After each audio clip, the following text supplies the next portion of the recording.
చేసే ఇప్పుడు జీబీ అంటే పెద్ద గార్బేజ్ బాక్స్, చెత్తబుట్ట. నువ్వు ఎంత జీబీ పెట్టుకుంటే అంత ప్రమాదం. ఎందుకంత ఫ్రీగా ఇచ్చేసారు, పెట్టేసుకో. మన బతుకులు ఎలాంటివంటే ఫ్రీగా వస్తే ఫినాయిల్ అయినా తాగేద్దాం. కడుపులో తిప్పుతుందంటే తిప్పుతుంది, ఫ్రీగా వచ్చిందిగా, అంతే లెక్క. ఇంత దరిద్రంగా ఆలోచిస్తూ ఉండం. మనం అనారోగ్యమైనా సరే ఫ్రీగా వచ్చిందిగా తినేస్తాం.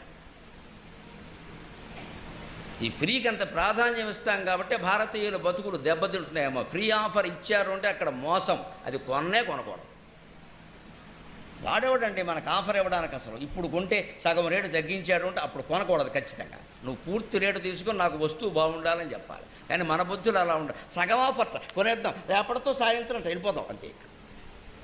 వాడు ఏమన్నా మనకి మేనత్త కొడుక మేనమావ కూతురా నాకు అర్థం కాదు. ఎందుకు ఇస్తాడు నీకు? ఆ మాత్రం బుర్ర లేదా? అక్కడ మాయ లేనిది, మోసం లేనిది సగం ఆఫర్ ఎందుకు ఇస్తాడండి? ఆ మాత్రం జ్ఞానం లేదు.